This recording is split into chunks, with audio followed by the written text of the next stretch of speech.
Hey guys, it's Tim, and this is Wrestling Unlimited, as it's Monday, and that means tonight is Monday Night Raw.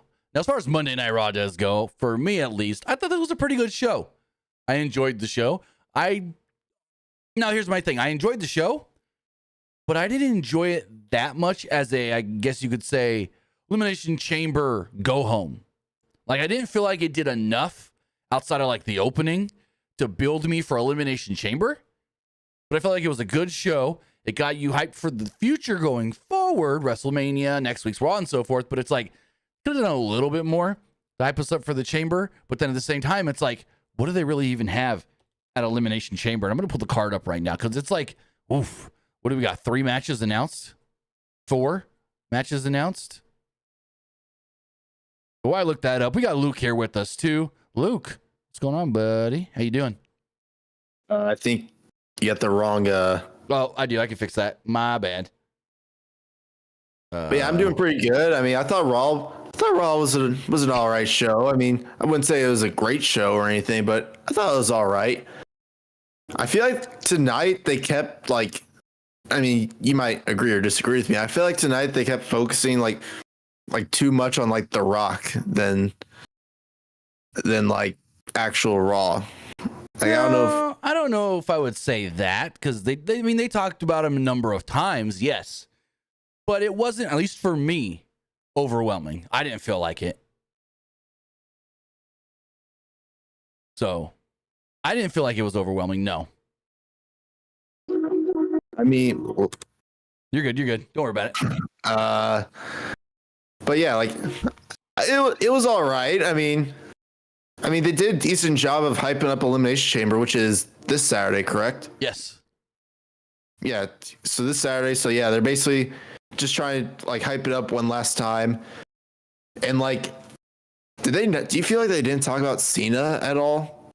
Oh yeah, no. Other than that Chamber preview video, like if you didn't know, you would almost forget Cena was in the Chamber match. But yeah, I kind of feel like with this being Cena's last Chamber, you would think they would talk about him a lot. Yeah, no, I didn't think about it watching the show because, again, they barely mentioned him, I guess you would say. But, yeah, no, that is a weird thing that they didn't really mention Cena that much. Huh. So, yeah, like, yeah, because, I mean, especially if Cena's going to win, you know what I mean? See, I'm curious to see now the Rock thing throws everything for a loop. Yeah, because like now with the Rock back, I'm kind of like, okay, now what are they gonna do? Are they gonna have like Rock versus Cody main event night 1? Then like, well, no. Rock said on Friday, I am not working a match with Cody. Rock said it on Friday at the press conference. This is not leading to a match between me and Cody. Like, what's this leading to though? I don't know. I don't know if so there's 2 things you can hypothesize here. Either A, Cody turns him down, says no, and it becomes the new Austin McMahon, where The Rock runs the company and he's got the champion who doesn't agree with him and doesn't do what he says. And so they're always bickering, going back and forth. Now, the reason that works so well is because A, McMahon worked a few matches with Austin, and B, McMahon was on the show every week with Austin. Rock ain't going to be on the show every week, so how would that really work? And then the other side of things is if Cody says, yes, I will work with you, Rock, then maybe they can redo the corporation, and then Cody becomes the corporate heel champion, like The Rock did for Vince, coming out of Survivor Series, and I want to say going into WrestleMania 15, correct me if I'm wrong? The first Mania headlined by Rock Austin? I don't know if right now is like the time to turn Cody heel, though. That's the thing. It's not. Now, granted, if they do Cody and Cena, Cody won't be a heel, but he would be the heel in the match. And fans may turn on him slightly because they want to see Cena win 17. But I wouldn't go full on turn Cody. No. Now, granted, whatever they're doing with The Rock, creative didn't know that Rock was even going to be on the show till Thursday. And then we had a Vince McMahon moment where they basically had to rip up the entire script and rewrite the entire show on Thursday afternoon for SmackDown. Yeah, that's a Vince thing. And so, like, apparently Rock being on the show was a thing discussed by some early in the week or earlier in the week. I don't know exactly when. But as far as like people in the company knowing and hearing and having to rework things, that was Thursday afternoon. And so that's why Thursday night they made the announcement, hey, Rock's going to be on the show Friday.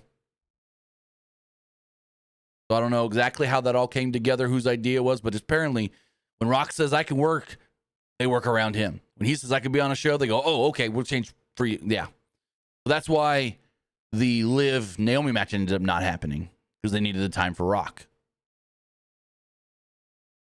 Which, the one thing, I say that was like a Vince thing, as far as like, as far as having that match and then not doing it, ripping up the script.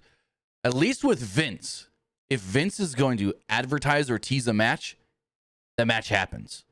The match takes place. That was Vince's whole thing. I will never tease something or advertise something that I'm not going to do. That's why a lot of times Vince would not advertise matches in advance, just in case he changed things.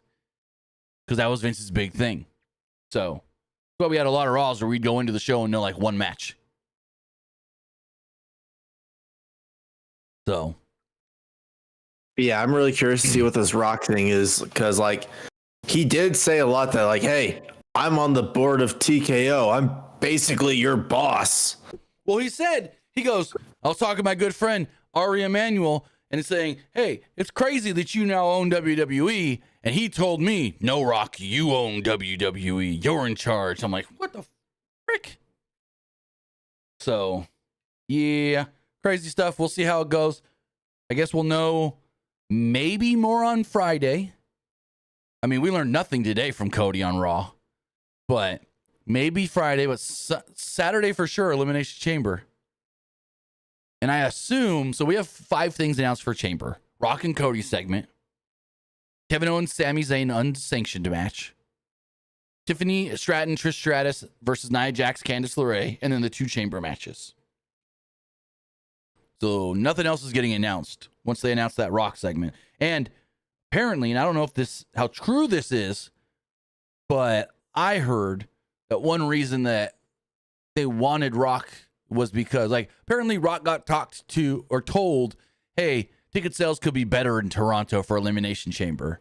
And so putting Rock on the show hopefully could sell more tickets. I think they have like 4,000 or 5,000 still unsold, maybe. I think they set it up for 30 something, and they're only at like 27. So I wonder if Rock being on the show sells more tickets.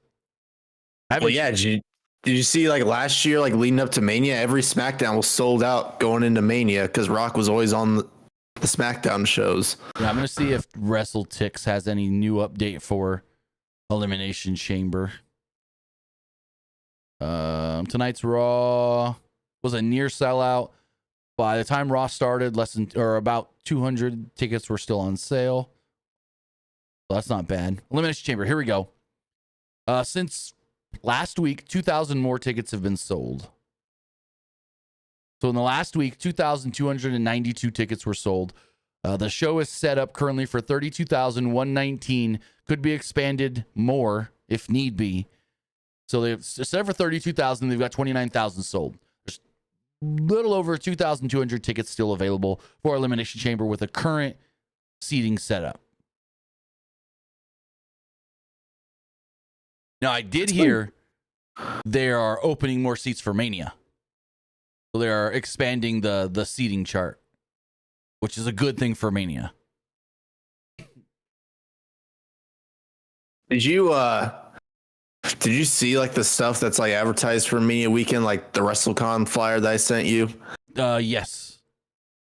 Dude, like they're charging for like 20. Hang on, let me try to pull this up real quick. Now, in comparison, granted, WWE is not as hot as they were in 2001 or 2002. But the last time WWE ran a show in the Rogers Center, the former Sky Dome, the baseball stadium where the Blue Jays play, It was WrestleMania 18, Rock Hogan, and they sold the attendance, they say, 68,000 for Mania 18 in the same building. That's what they say, 68,000. I don't know what the real number is. So, hey, I'm trying to like look up this flyer for. So apparently WrestleCon Vegas, they're actually charging people for entry. Yes. Because the one in Indy that I went to, it was free for everybody. Yeah, the Mania weekend one's not. Which that's probably their biggest money. Mm-hmm. I mean, you can get like a 4-day pass for like $40. It's actually pretty not bad at all. No, not at all. Oh, it's the high roller tickets. You place like a $2,500 deposit, and you skip the lines and enjoy the privilege of free photo ops, plus a personal assistant to ensure you get the most out of every event and season, with all access and admission to all WrestleCon sponsored events, including watch parties, concerts, and exclusive sessions. And in addition to VIP access, you'll receive a $2,500 merchandise credit to shop at the official WrestleCon store, ensuring you leave with everything you need to make your wrestling fan dreams a reality. And to top it all off, you get to join an exclusive poolside party with WrestleCon staff. Gotcha. So, Kivish says a good question here. He says, why did they change the name of the Sky Dome? Well, it's called sponsorship. It's just like, why when they did WrestleMania 30, was it in New Orleans, the Mercedes-Benz Superdome? Now it is the Caesars Superdome, because a sponsorship agreement ends and a new sponsor comes in. Perfect example. In LA, they built the Staples Center. So for years, everyone said, and I still say it sometimes, Staples Center. The Lakers play in the Staples Center. Staples Center. Staples Center. Well, after 20 years, I want to say it was, the naming rights came up with Staples. They didn't re-up. Crypto.com came in with more money than Staples was willing to pay, and they got the naming rights. It's all a sponsorship deal. Who wants to pay the most to put their name on your building? Exactly what it is. It's a naming thing, or a sponsorship naming thing. Just like with everything. It's like in NASCAR, for instance. There's the Craftsman Truck Series. For the last 8-9 years, it had been the Camping World Truck Series. Camping World's deal came up with NASCAR. Craftsman said, we'll give you this much money. And they said, okay, we'll take your deal. This year, the Xfinity name is coming up. Xfinity's sponsorship is coming up at the end of this year for the Xfinity Series. And word is Xfinity might not re-up. So they got to find a new one. And I want to say, I was just reading this the other day. Now I can't remember who one of the leading deal. WeatherTech may want to sponsor the series. So just like Winston was the sponsor of the Cup Series forever. And then, Law came in and said tobacco can't sponsor the series anymore. So then Nextel Sprint came in, and then Monster came in. It's just all, who's going to pay you the most to put their name on your building or your series or your business. But with all of that, I want to say thank you for joining us here. Twitch.tv/PWU Unlimited, YouTube.com/Pro Wrestling Unlimited, and podcast services all around the globe like Stitcher, Spotify, Google Pod, Apple Pod, Anchor, iHeartRadio, and so much more. Remember, if you are watching live on Twitch, you can help us out a couple of different ways. You can either help us out by hitting that donate button down below or by donating Twitch bits in the live chat. Also, remember, you can help us out by subscribing to the channel, one of two different ways. You can either subscribe with a tiered subscription, or you can subscribe with Amazon Prime, because remember, if you have Amazon Prime, then you, have Prime Gaming. Prime Gaming gives you a lot of cool things like free games, free stuff for 4 games, and you always get one free subscription to any Twitch channel you want to subscribe to throughout the month, and I'd greatly appreciate it if you did right here for Wrestling Unlimited. Also, remember, you can help us out by heading over to YouTube and hitting that subscribe button. Hit that subscribe button. That way you know when we post new videos. That way you know when we go live. And that way you know when we post to the community tab. Also remember, you can support the channel by hitting the join button and becoming a channel member. As a channel member, you get great perks with us. You get access, excuse me, you are able to use emotes and special emotes and emojis in the live chat and in the comment section. You get access to our graphics tutorials, our graphics packages. We're doing on Thursday, I'm going to do a Elimination Chamber watch along. Friday, I'll be posting I think Friday, maybe Thursday, I'll be posting my Q&A. It's not going to be too long. It's the first one I'm doing. We haven't got a lot of questions. I'm going to post another thread tomorrow about it. But I will be posting my exclusive members and Patreon Q&A coming up this week. And yeah, you get all those free perks every month. And then next month, again, you'll get the same stuff, but different and new. So hopefully you guys can subscribe and support the channel that way. And also remember, if you're watching on YouTube, hit up that super chat, get your comment, question, or concern read live on the air. Finally, head over to the Epic Game Store. Head over to the Epic Game Store and buy something. Whether you're buying a new game, whether you're buying an old game, whether you're claiming a free game or getting bucks for Rocket League, Fortnite, or Fall Guys, use this code right here, PW Unlimited at checkout, and you will be supporting us at no extra cost. We got that new Lawless Deal With It season for Fortnite. So if you're getting that new Battle Pass, use this code when you get your V-Bucks, whether you're on your PC, your PlayStation, your Xbox, your Switch, your phone, your tablet, wherever you are, you can put in a creator code in the Epic Game Store, and it's PWU NLIMITED. You like Mortal Kombat? Well, you got Sub-Zero in the Battle Pass, and we got Scorpion coming later this month as well to Fortnite. Wait, the Mortal Kombat characters are going to Fortnite? Yes, sir. Well, that's actually kind of cool. Yeah. So they added, Sub-Zero is in the Battle Pass, and then they say, from what I've read, Scorpion coming later, but I don't know if he's like the halfway through the season extra mystery character like we got with Godzilla in the last season, or if he's just going to the store eventually. I don't know. I haven't fully figured it out or read. But yeah, that's the big collab. The big, like, what's the word I'm looking for? Well, I guess you say collab. Like last month, there was a bunch of original stuff and then Baymax. This month, it's a bunch of original stuff and Sub-Zero in the Battle Pass. So, looks like a cool season. I haven't played yet. I plan on streaming it tomorrow. I haven't been able to jump on yet. It just dropped on Friday.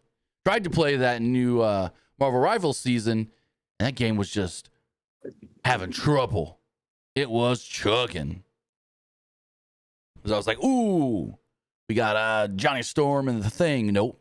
For some reason on my computer, it was chugging. And I know Nick one time, I was like, ooh, so on Steam, when a friend jumps into a game, it'll pop up on your computer. Bloop, so-and-so was playing this game. And one time I saw Nick jumping on, I'm like, ooh, Marvel Rivals, let's play together. I see you're on. And he's like, oh, no, I'm having trouble. It's on one to load right. And I'm like, it's goddamn Marvel Rivals. Great game, but sometimes it just has some issues. But I've seen a lot of people streaming Marvel Rivals. It's really fun. Like, it's really good. Especially when you figure out your character or your like characters you could switch between. Like right now, I've got Hela, Punisher, and Star-Lord. Those are my three that I'm liking the most. So I switch between those three. And once you figure out your characters, it's really fun. It's basically Overwatch.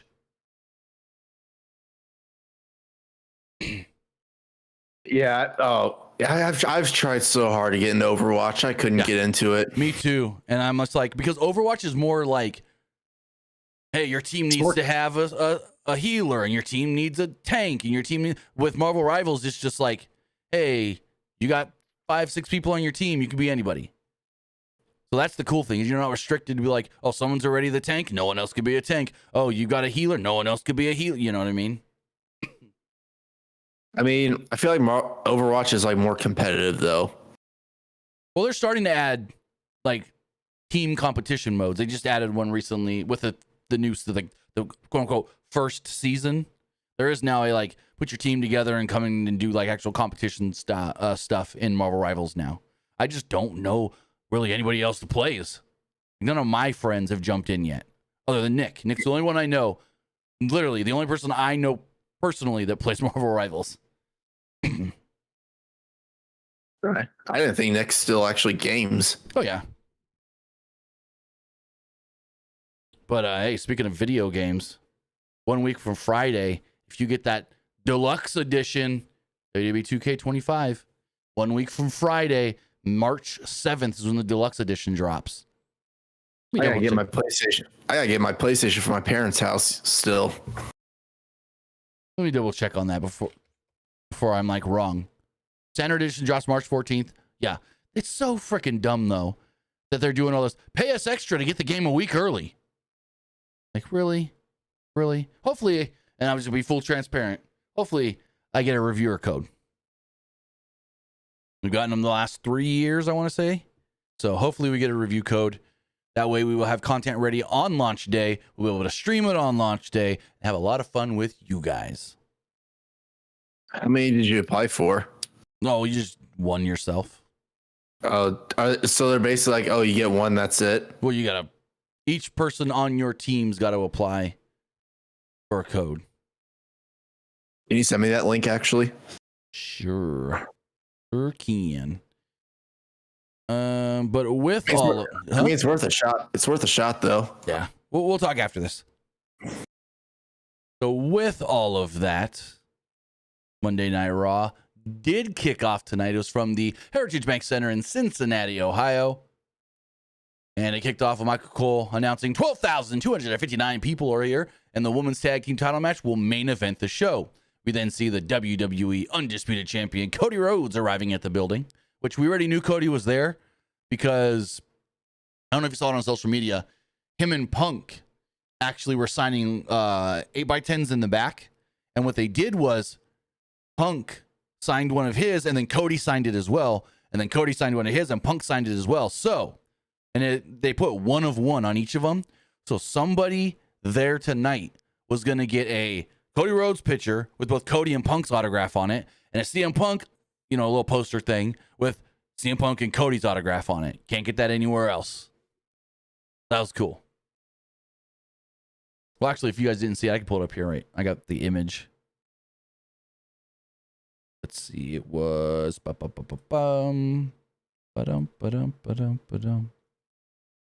Cody posted this on Twitter. Duplicate.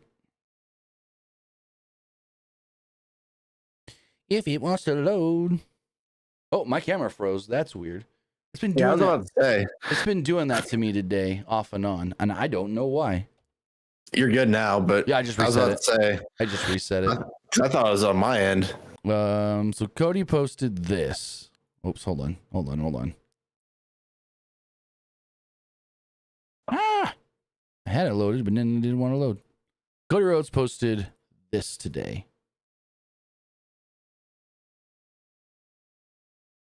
It says, just a couple 1 of 1s in Cincinnati tonight at Raw. And as you see, you got the CM Punk 8x10 here. 2 signatures. Then you have the Cody 8x10, the 2 signatures. Really cool. So I don't know how you get that, or if it's just, hey, can I get the CM Punk one? And then you maybe end up, that's the one you get. Can I get the Cody one? And they just pull from the stack. That's what I would assume, but I don't know how it actually got distributed out and how you got it. But somebody got those tonight. We would assume. Now, the funny thing would be is if they were just randomly put into like the pile of 8x10s and they didn't sell enough to get to that part of the pile or whatnot. I would have assumed you put it on the top and then the first person to ask for either gets the first one. Gets it as the first, but just my assumption. I don't know. Really cool, though. So the show opens with Logan Paul coming out to kick it off. And Pat McAfee says something about the hometown boy. And Michael Cole goes, well, he's actually from Cleveland, not Cincinnati. And Pat goes, it's the same state. I laughed at that. So Logan Paul came down. Booed, of course. He said it was just like them. He was just like them, but, well, better. He saw dreary gray Cincinnati when he was coming in on his private plane and almost told the pilot to turn around, but then decided to go to Cincinnati after all to perform for the peasants because he was just that humble. And I don't know if it's me. Logan Paul's promo ability is actually kind of getting a little worse. And I don't know if that's because he's more scripted now. That's what it sounds like to me. that he's more scripted and he's reciting lines, and he's not good at reciting lines, but he's good at just talking off the cuff. I could be wrong. Because I know with NXT, I have a friend that was a drama major in college. And she told me one time, she's like, Roxanne Perez, I can tell when she's doing a scripted promo and when she's got bullet points. Because when Roxanne Perez has bullet points, it sounds more natural, it comes off better, and it's just an overall better promo. But she's like, but I can tell when she's fully scripted and she's not an actress who is good at delivering scripted dialogue. And I think that's what's been happening with Logan Paul, because, and I don't know if it's him scripting himself or them scripting him, but we've seen, because he's doing his vlogs again, and we've seen where he's in the back, like warming up, reciting his promo over and over. I think it was like 2 weeks ago, maybe, in his vlog, he did that. He was in the back, and he was like warming up or whatever. He was like doing like squats or something or other. I can't remember exactly. But he was reciting the promo that he then covers the night when he was in the ring with Gunther and Seth. And he was reciting word for word in the back, trying to memorize his lines. So I think that could be a thing where before maybe he wasn't as scripted, but now recently he comes off really scripted. And he's like, it almost seems like he's trying harder to remember the lines and be a bad guy heel. And it's just not coming off as quote unquote genuine as it was. But I mean, I thought tonight his promo with CM Punk was good. No, it got better when Punk came out there. It got better when Punk came out there. Unless, I think what it is, I think he's one of those guys where he benefits whenever there's someone that he's doing a promo with. But here's my thing, and you say it was better once Punk got out there. He was good with Punk, because I think that wasn't a scripted part. Punk's not really scripted. Punk's more given just bullet points. So maybe Logan wasn't fully scripted when Punk was out there. And so he wasn't, because there's the thing, and the same friend told me this.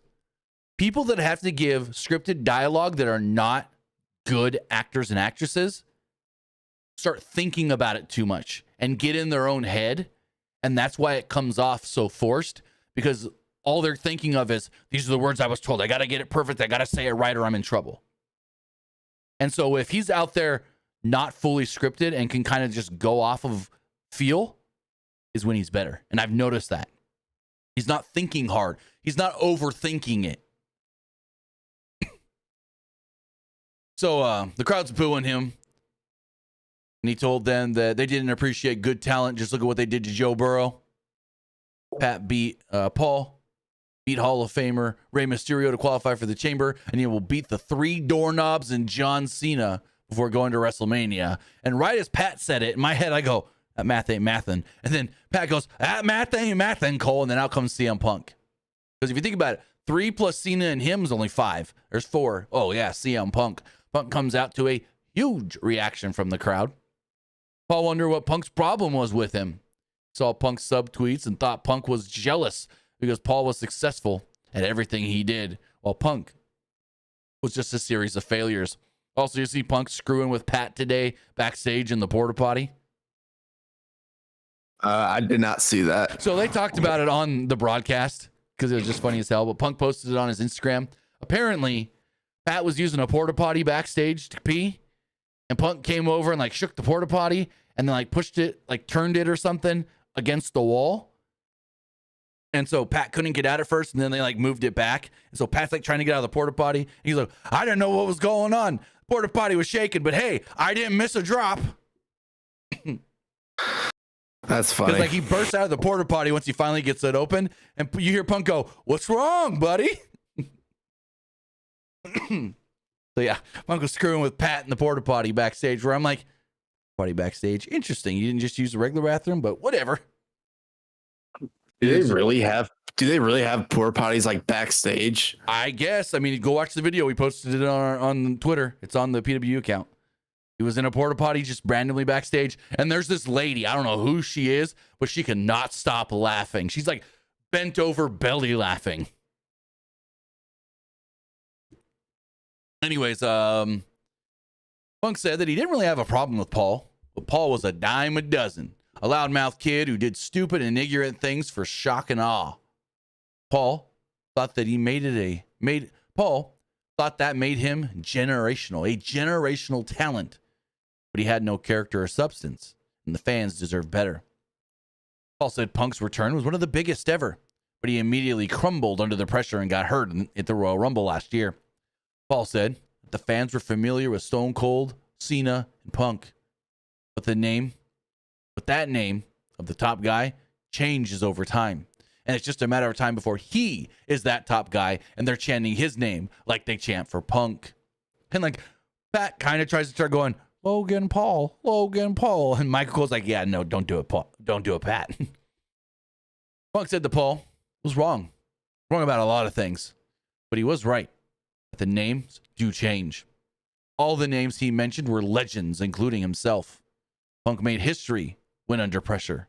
Paul never made history and was barely a flash in the pan. Paul wouldn't even be here long enough for the fans to remember him. Punk then planned on eliminating Paul from the Elimination Chamber, just like Paul eliminated him from the Royal Rumble. Punk said, once I do, I will then move on to Royal Rumble in Las Vegas, WrestleMania in Las Vegas, and challenge Cody Rhodes, leaving the WWE champion. Punk would make history. Paul would be history. Punk didn't care if Rhodes thought that he had to sell his soul to beat him, because he would find out that Punk was Satan himself. And Paul, well, he's a nobody. They then get in each other's face, and Paul then slaps CM Punk. And I guess Punk maybe bit his tongue or something, because he's bleeding just a little bit from the mouth, more on the tongue than anything. Paul leaves the ring, does the little ha kind of thing. And yeah, not a bad segment, but it was like really the only thing to hype up the chamber match. What did you think of it? I mean, once Punk got out there, it was all right, but yeah, like, I don't know. Like, I'm excited for this chamber match. Like, don't get me wrong. I feel like this is like an all-star lineup for the chamber for the most part. Oh, yeah. But 100% stacked chamber. This is easily the main event. Easily. Do you think the main event over the women? Because it's going to be, because typically what they've done is one chamber opens, one chamber closes. Now, because I've seen, hear me out though. Hear me out. Go for it. This is Cena's last chamber, and if he ends up winning, they're gonna have a main event this show. Now, here's my thing: does the chamber main event, or does the Rock Cody segment main event? Nah, I think the Rock Cody segment can be like before the main event. Yeah, I was thinking it's either going to be right before or right after, but right before does make more sense. You have the chamber main event go on last, and then you go from there. Because I think if I'm going to predict, I would say order is women, Kevin, Sammy, the Trish Stratus tag, Rock Cody segment, men's chamber. That's my prediction on what's it called? Order. I feel like do you feel like the Rumble card looked a lot better than like this card? Like, which card do you feel like looked better? Honestly, this one. Really? Yes, because like the two Rumble matches are good, great, cool, awesome. The Cody, and this is just my thinking of going into it. The Cody, Kevin ladder match, awesome. But then you have the tag title match, which was a 2 out of 3 falls, and I was like hyped for it, but I was kind of like, is it going to get enough time? Which it really didn't. And so looking at this, it was actually a decent match. I mean, it could have main evented a SmackDown. But they need to put like a tag title match on a pay-per-view though, because I feel like the tag division has been a little lackluster for a little bit. Right. But going into this one, it's like both chamber matches are stacked. Then you have that unsanctioned match where they're both saying, Kevin and Sammy, they don't know what they're gonna do. They don't feel like themselves, and they're gonna kill each other. And then you have the Rock Cody segment. Granted, we got the Trish match, and it's Trish in Toronto, whatever, cool, fine. But then you have the Rock Cody thing that it's like, what the hell is happening here? Because of the unknown of what the hell is this, that right there already hypes us more than whatever, you know. So to me, I'm a little more hyped up for Chamber than I was going into Royal Rumble. And it's not even much. It's maybe like a percentage. If I was like at a 8 for Royal Rumble, I'm at an 8.5 for Elimination Chamber. I would say if The Rock wasn't going to be on the show, Rumble probably would look better. If Rock wasn't on the show, I would call him equal. But the Rock thing, because we just don't know what it is, and I'm just like so curious on what does this fucker want with his soul? Now, here's the thing. We've seen these kinds of storylines before. Now we're getting way into the weeds, but we've seen these kinds of storylines before where it's, hey, I'm the authority figure and I can take you to new heights, or you need my help, this and that. We've seen Vince do this story before. They've done it with Big Show. They've done it with Shawn Michaels, where Big Show needed the authority because he was out of money. Shawn needed JBL because he was out of money. But here is the big difference. When Vince did these, they told us why. With Big Show, apparently the storyline was, I opened a couple strip malls and they failed. So now I'm out of money. I got to work for the authority because I need more extra cash. I need more than just what WWE pays me. So I got to be their big man. And then same thing with Shawn Michaels. Shawn Michaels, apparently all that money he saved back in the day, he spent it all. And now he needed to work for JBL and do JBL's dirty work to make more money. But with this, it's like, all The Rock said was, I want to give you more Instagram followers, but why? Cody doesn't need it. He's like, I want to give you everything you need. What more does Cody need? He's the champion. He's got a great family, wife and daughter. He's got his own wrestling school, great friends, family. So it's like, what more does Cody really need other than Instagram followers? That's what Rock said, I'll give you. No, Rock didn't even go, I'll make you a big movie star because I know before you got into wrestling, you wanted to be a movie star. Well, I can help that dream come true. If he would have said something like that, it would have made more sense. Or if we learn, oh, Cody's school went under, or Cody tried to invest in a friend's business and lost his ass. Now he needs money. Rock can provide him with that. But there's just no reason why to work for Rock. Why to be Rock's champion? You know what I mean? Is my thinking here make sense? We need a why. I understand it, yeah. So as far as action does go on this show, our first match did happen with the triple threat match. Pete Dunne, Ludwig Kaiser, and Penta. Kaiser cut a promo during the break that was just more of him talking down to the crowd. It wasn't really much of anything. But the match itself went about 9.5 minutes. And yes, Penta did get his first loss, but he didn't get pinned. That was the big thing. He wanted Penta to finally, quote unquote, lose, but he didn't have to get pinned. So early on, Kaiser and Dunn set something up at the corner, but Penta got underneath them and brought them both down with the powerbomb. Penta then used a Hurricane Rana of sorts to launch Dunn into Kaiser before wiping them both out with flip dives. And then there was like 6 or 7 minutes where they just went crazy and they were just going. They eventually did get a "This is awesome" chant multiple times in this match. Dunn then managed to hit Penta with a bitter end. Kaiser broke up the cover. Penta then stepped off of Penta then jumped and launched over Kaiser and hit Dunn with the Canadian Destroyer. Penta super kicked Kaiser and set up Dunn for his finish, but Kaiser chucked Penta out of the ring and hit Dunn with his finish to then pin Dunn and pick up the victory. So there we go. Technically, Ludwig Kaiser can say, I beat Penta. What do you think of the match? I thought it was really fun. It was a fun match. I agree. Do you feel like this is now done, or are they going to do another like Penta and Ludwig match? It's tough. I can see them maybe wanting to do one more Penta Ludwig match. I wouldn't be opposed to it. Like, I could see it I assume Pete Dunne is done in this. Oh, he's yes, done. 100%. Yeah.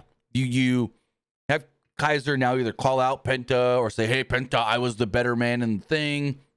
Fight me one more time. I could beat you heads up one-on-one again or whatever. I could see them maybe doing one more match. I could see it. Jackie Redmond then interviewed Rhea Ripley in the crowd. Ripley said that she has never beaten Io Sky, but it's been 5 years since they've wrestled. I realize it's been that long since they've had a singles match together.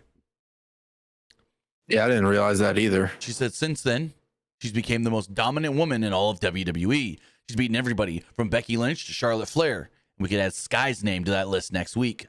Yeah, most likely. I don't see, unfortunately, Io winning. I don't see Io going into Mania as the champ, because it's like doing what? You do like Bianca and Io at WrestleMania? No, you do Bianca and Rhea. Sky then joins, tell Ripley that she would beat her again just like she has, and she will be going into WrestleMania as the champion. This is a nice little hype up next week segment. During the break, New Day cut a promo. They really didn't say much of anything new. Crowd chanted New Day sucks and booed them. We then had Kofi Kingston and Xavier Woods versus Cruz del Toro and Joaquin Wilde. Match went 5 minutes, and it was just a match. Nothing special. LWO set up with a couple double team moves early on, but Kingston raked Del Toro's eyes as Woods distracted the referee. Kingston then tossed Wilde from the ring, and New Day gave Del Toro the up, up, down, down, the backbreaker double foot stomp combo, and pinned him to pick up the victory. Dragon Lee then came out afterwards to make the save, and New Day beat him up as well. Not much of anything. Any thoughts? Yeah, I mean, really not much of anything. Yeah.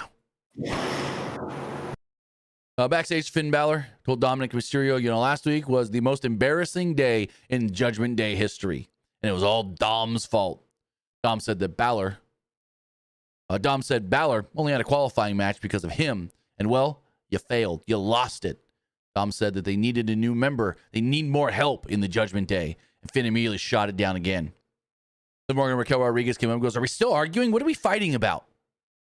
Because I can't believe that this is still going on. She said, this is going to be a big week. Yes, last week didn't go that well, but this is going to be a big week because Raquel and I are going to win the tag titles. Then I'm going to go and win the Elimination Chamber and get my shot at the title at WrestleMania. So that is what matters right now. Balor said they should be worried about people thinking that they attacked Jade Cargill. Morgan said they were not involved in that, and that they're going to handle Bianca and Naomi tonight, take the titles, and end all the speculation. Morgan told Balor to get on the same page with Dom and help him against Braun Breaker. Balor said that they would handle their business. Morgan said they would handle theirs. So, yeah, just more infighting in the Judgment Day. I do think this is eventually going to lead to Finn breaking off from the group. I guess maybe taking JD when... Because I don't see JD sticking with Dom and Carlito. If Finn leaves the group, JD leaves the group, yeah? Yeah. If Finn's leaving, JD's leaving.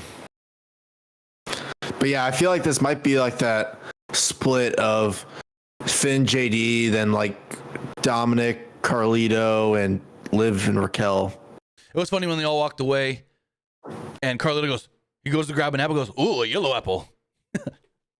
Carlito's short little one-liners get me. Like last week, he literally sounded like my kids because he was playing WWE and he goes, you get DLC characters, only $5. Give me $5 to put it in the game. Only $5. Sounds like my daughter when she goes, can I get bucks on Roblox? It's only $5.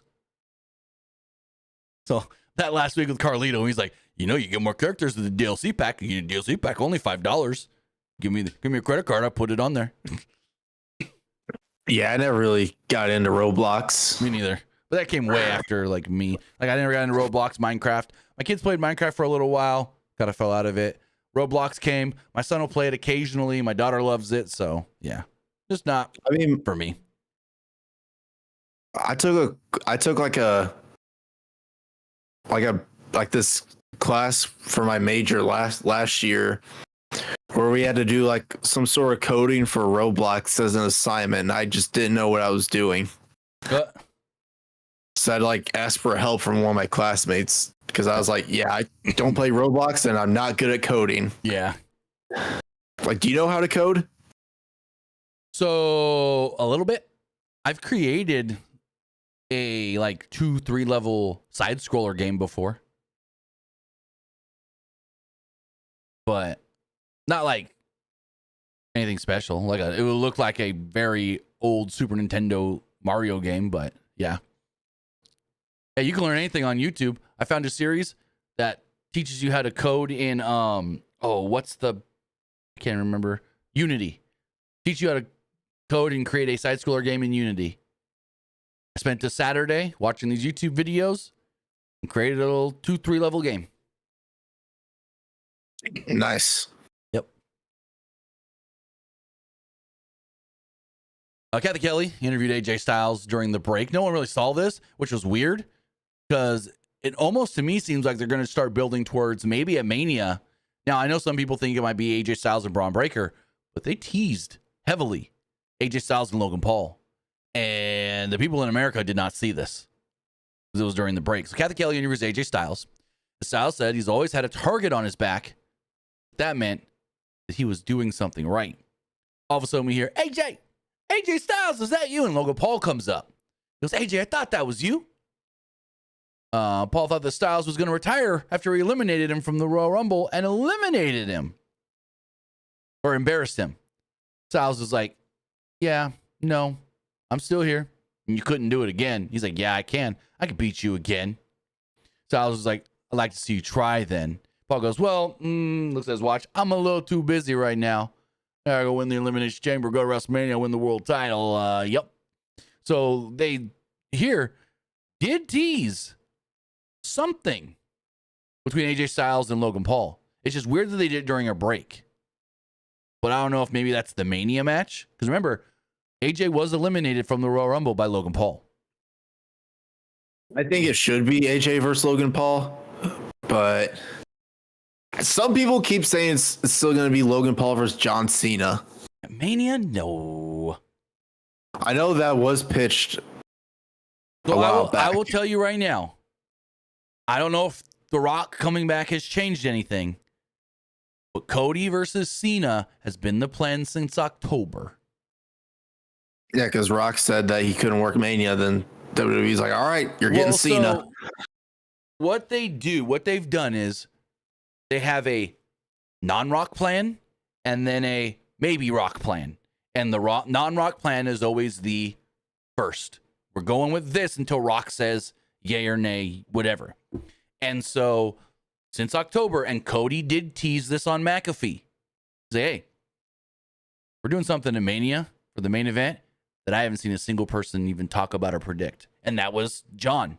Because nobody at the time was thinking, oh, Cody and John Cena at WrestleMania. Everyone was thinking Rock was maybe going to work. Everyone was thinking, it could be Punk or Seth or something. But no. That's been the plan for months. So I don't know where, and I think the Logan Paul stuff started coming up because Logan said it on his podcast. I'd love to be John's last WrestleMania opponent. So that's where fans then go, oh, is that something that's been pitched? Are they talking about, is Logan teasing it? Like on purpose? Is it a thing? I think that's where the rumor kind of speculated from. So also I forgot to mention earlier, we saw Gunther enter the building. And he walks past Alpha Academy, who were doing like workouts or TikTok dancing. I don't know exactly what the hell they were doing. They were doing Alpha Academy things. That plays into the next segment. They showed members of University of Cincinnati Bearcats. And then they also showed Adam Pac-Man Jones, which I was really shocked they didn't mention that he's worked TNA before. I was really shocked when they showed him. And like Pat didn't like throw in there, or Cole didn't throw in, this man's been in the ring before for TNA. Because they've mentioned TNA stuff. They've talked about, Meechin and Chelsea Green having a history in TNA. AJ Styles being a former TNA world champion. Motor City Machine Guns. Go for it. Tonight they were mentioning the Hardy Boys as the TNA Tag Champions returning to NXT. Yeah. So I was really shocked when they didn't mention, hey, Pac-Man Jones. Because they said, what was he, 9th overall in the draft and this and that or something like that. And I was like, oh, mention TNA. Mention he's been in the ring before. Nope, they didn't. And correct me if I'm wrong, Didn't he work with like Truth? I don't know. I'm looking that up. I want to say he did a tag match with, yeah, Ron the Truth Killings. So granted, Truth is a SmackDown guy now, but it would have been really cool if Truth was there and like they did some sort of like a backstage thing with him. And Truth was like, hey, I remember you, or something like that, and do one of his kind of weird, yeah. Would have been cool. Would have been funny. But actually, no, now that I think about it, not only did he wrestle in TNA, former TNA Tag Team Champion with R-Truth. Now that I remember. So, yeah. Maybe, I want to say, Apollo Creed, or whatever his name was, Xavier Woods, whatever his TNA name, Consequences Creed, was involved with it as well, I want to say. I remember it was like called Team Pac-Man, and he did have a tag title with Truth, now that I'm thinking. Now it's all coming back to me that I'm like saying it out loud and thinking about it. Man, they missed an opportunity. They missed an opportunity. I keep forgetting about Consequences Creed. Consequences Creed. He wore the you know the greatest moment of his TNA career? What? When they were getting beat up by the Main Event Mafia, and Booker T was doing commentary on the microphone, stomping him in the corner. Really? That's the most replayed that I've ever seen clip from his time in TNA. Is him getting beat up in the corner by Booker T, while Booker T's kind of like commentating it on the microphone. With the goddamn Booker T African accent that he had. One thing I do remember from TNA was when they had Scott Steiner as a ring announcer for like one show. Yep. TNA was wild. Like white trash and rednecks. The following contest is scheduled for one fall. And I think he like mispronounced somebody's name. Then when he was announcing Petey Williams, he said something terrible, which you can't say in today's on TV today. So apparently, both of Scott Steiner's sons have signed NIL deals with WWE. Oh, that's kind of cool. Yeah. I think both his sons are like huge, though. Big time college football players. So they could be coming to WWE in the next couple of years. I don't know if you put him with Braun, and then you have like the Breaker family. That's the question. Do they get the Breaker name? Do they get the Steiner name? Rex Steiner? I don't know. I feel like they can't get the Steiner name. If you did dirty, if you did Braun Breaker dirty and you didn't name him Braun Steiner or Braun Rex Steiner or Bronson Steiner, you don't give them the Steiner name. Well, if they gave him the last name Breaker. That's what I'm saying. Do they also get the Breaker name? And then they're all like a unit. Because think about it. At first, Solo was not supposed to be with the family. He was supposed to be on his own. That's why he was Solo Sikoa. Hence the name Solo. And then eventually they're like, no, this guy's good. We're going to put him in the bloodline. I think that was a Triple H decision, though, to put him in the bloodline. I believe so, yeah. Like Vince wanted him on his own, I'm pretty sure. Because Solo didn't say something about this. He said when I originally signed with WWE, they were originally going to put me with the Usos, but then they decided, let's see what this guy can do in NXT first. And so they gave him the name Solo Sikoa. Then they put the North American title on him, and then immediately was like, we're going to call him up.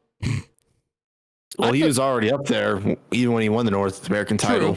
True. I thought he could have had a really, really good run in NXT as like a top guy there in the brand. But I think once Triple H, he's done great. He's done great on the main roster, though. Well, it was basically once Triple H took over. That's when they immediately brought up Solo. Right. But anyways, this Gunther promo. Gunther enters. And he said that he would embarrass Jey Uso at WrestleMania and end the Yeet Circus once and for all. And in the spirit of WrestleMania, Gunther told Adam Pearce that he would wrestle tonight against his own hand-picked opponent, Akira Tozawa. Come on down.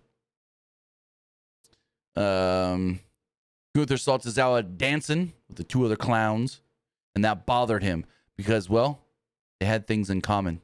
They both uprooted their lives to make a career in WWE, moving to a new country. They both gotten the best shapes of their life to prove that they belonged here. But Tozawa was wasting his talent and abilities dancing like a goof for the degenerate fans. He made wrong choices, just like Jey Uso, and Jay's choice would cost him his career. Gunther recalled what McAfee said last week, that anything could happen on any given night. Tozawa had a chance to earn his respect, and Gunther told Tozawa, earn my respect and start showing what you can do. The ref then chose this moment to then ring the bell, start the match. It goes just short of 3 minutes. Tozawa attacks Gunther as soon as the bell rings. He then had Gunther off guard for a moment because Gunther wasn't expecting that so quickly, but then Gunther booted him and killed him with a chop. Gunther then tried a powerbomb, but Tozawa actually countered into a victory roll for a near fall. Tozawa then came off the top, but Gunther caught him and applied the Boston Crab until Tozawa got to the ropes. Tozawa tried to fight back with some chops of his own, but Gunther planted him with the powerbomb. He had it 1, but lifted him up once more off the mat at the 2. Gunther then put Tozawa in a sleeper that literally had him hanging from his freaking neck, feet off the mat. Tozawa eventually passed out, and the referee called for the bell. Gunther was about to destroy Tozawa some more when Otis came down to make the save, but Gunther just shoved Otis away and then began beating him up. Gunther then put a choke on him until Jey Uso came out and Gunther ran away. So, not bad. But they got now 8 more weeks to try and stretch this stuff out. What'd you think? Man, poor Tozawa. Yeah. I mean, I don't know if you heard me talking about this before we went live, but like, I saw there was a rumor that like WrestleMania ticket sales have gone down ever since Jay won the Rumble. I don't know if that's true or not. Oh, I don't know about that because, like I was telling you earlier, I heard that they were opening up more seating. Do you think Jay's going to main event night 1? Because he's not main event night 2. I can tell you that. No. I don't think Jay and Gunther main event either night. Really? I think if so Cody and Cena, if it's Cody Cena, that's the night 2 main event. I think night 1, if it's still the plan, night 1 main event would be Roman, Punk, and Seth.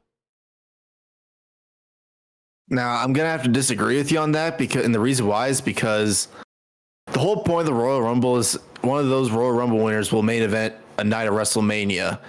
And I feel like if you don't have either one of those winners main event a night of WrestleMania, then that kind of like hurts the purpose of the Royal Rumble almost. So let's think about this as far as Royal Rumble winners do go.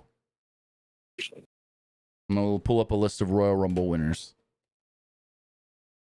for the last couple of years. I'm going to see if at least one, if not both, main evented. Because it's usually one. So, at least one of them main events, at least. If I don't have a list. Let's see. WrestleMania.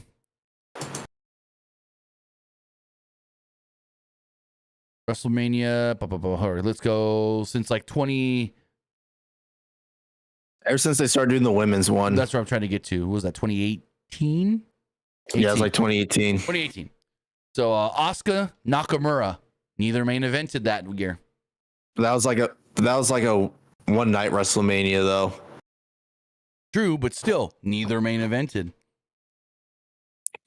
I mean, both of them lost anyway, though. Then you have WrestleMania 35, Beth and Seki. Not Seki, that's her ship name. Becky and Seth. Man. Becky main evented. Becky did main event, yes. Next year, 36. Drew main evented. It was Charlotte and Drew. Then we had WrestleMania 34. No, not WrestleMania 34. WrestleMania 37. Both actually main evented that year. It was Bianca and Edge. Then you go WrestleMania 38. Rousey and Lesnar. Lesnar did main event. And then the other night was Austin and Owens. I didn't really get why Austin Owens main evented that one. Because it's fucking Stone Cold Steve Austin actually working the fight. It's got to be the main event. WrestleMania 39, Cody and Rhea. Cody main evented night 2. Actually, that was a cool. Okay, so I didn't even think about this. Cody, no, it was Kevin Owens. He main evented like night 1 back-to-back years. Yep. It's kind of cool for him. WrestleMania 40 was Bailey and Cody. Cody main evented night 2. Then we have Jay and Charlotte. Honestly, I don't think either main event. I mean, Charlotte's most likely not. No, Charlotte and Tiffany, that ain't main eventing. But if it's not the triple threat with Roman, Seth, and Punk, then maybe I can see Jay and Gunther main eventing night 1. But I think they should, because I think Jay winning would get a bigger pop, because if you're doing that match like in the middle, then the crowd's going to be dead for wherever the main event is. No, you just do it like when Seth beat Brock. You do it in the opener. Like WrestleMania 35. You do it as the opener. But I don't even think people really had high hopes for that match, though. I mean, I don't know. But regardless. Well, people already knew Seth was winning, and I think people just didn't really have high hopes for that one, because people were just like going to think like, oh, this is going to be any other Brock Lesnar match, just super quick. Right. But yeah, no. I think there's a good chance neither Rumble. And here's my thing. They need to get away from the verbiage of the Royal Rumble winner, main events, WrestleMania. I think they just need to go in there and say the winner of the Royal Rumble is guaranteed a world title shot at WrestleMania. That's what I think they need to do. Change the verbiage. Because now when you think about it, like they keep saying Bailey main evented last year because she won the Rumble. They said it multiple times after WrestleMania, and she didn't. They're like, Bailey won the Royal Rumble, main evented WrestleMania. Because now they're saying we have multiple main events on a show. So, no. That's my whole thing. You need to get away from the verbiage of the Rumble winner, main events, WrestleMania, and just be like Chamber. So Chamber match winner, guaranteed world title shot at WrestleMania. The Royal Rumble winner, guaranteed title shot at WrestleMania.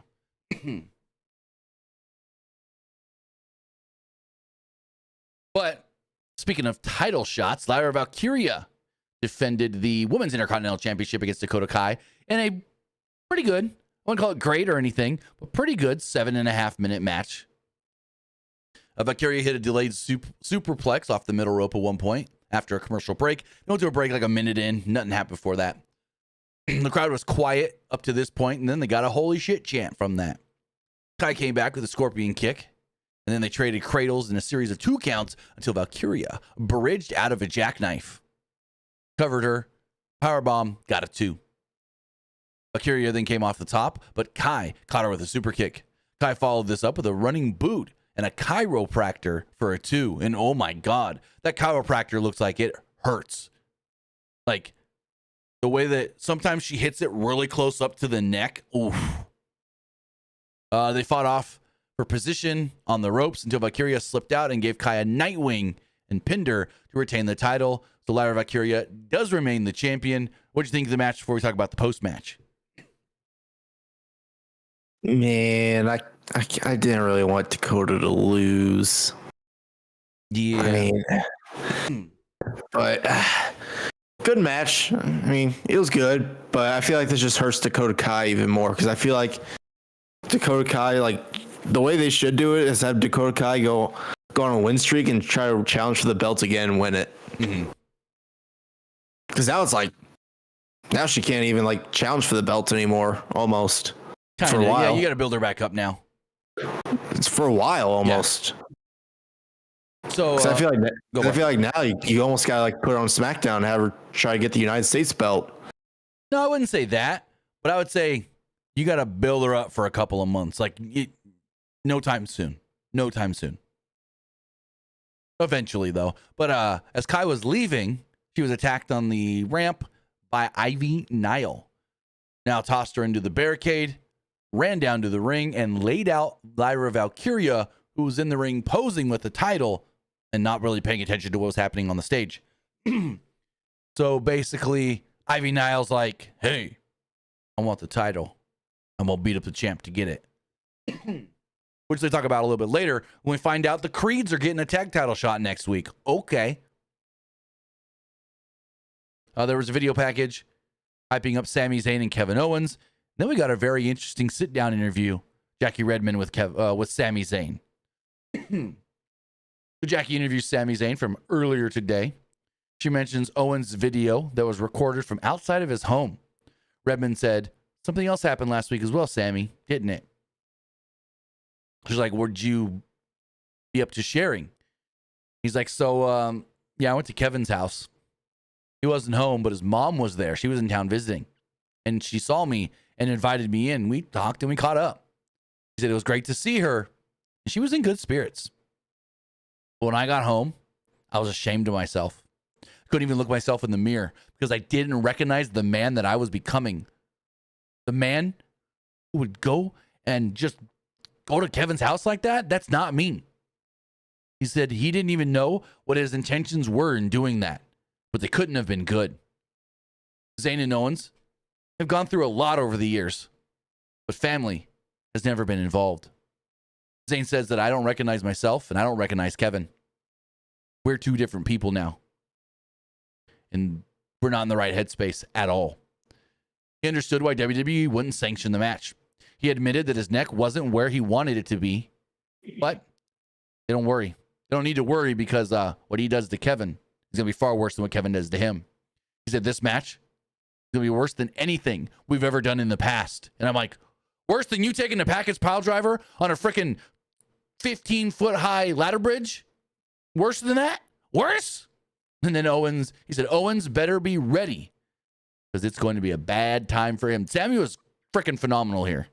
Just like in his promo the week prior with Adam Pearce, where him and Adam Pearce killed it. Sammy was great again here.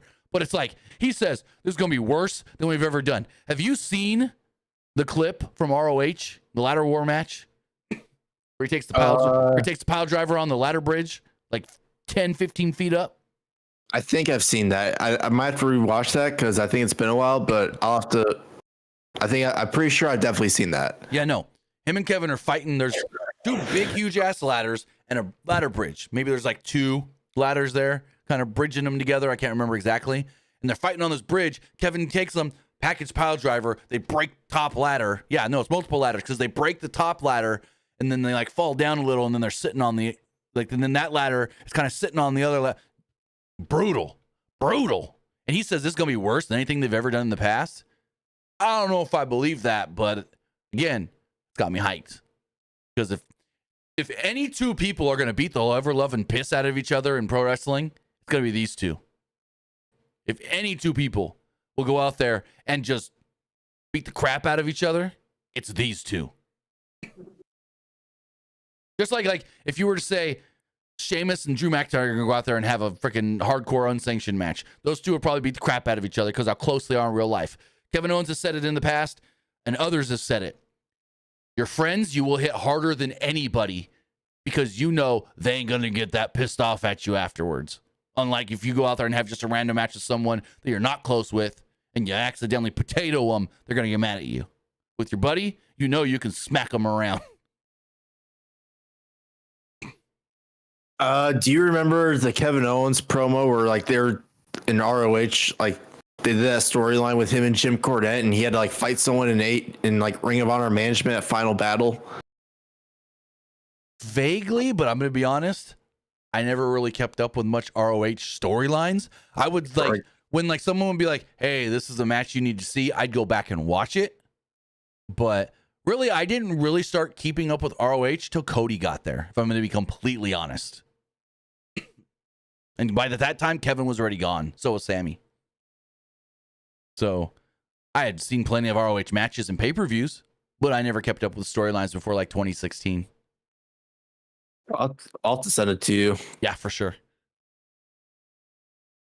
Because I know he did like this promo on somebody, and like I don't know who he was, but I know it involved like Jim Cornette because they did like a whole like storyline with Kevin, like Kevin Steen and it was Steve Corino.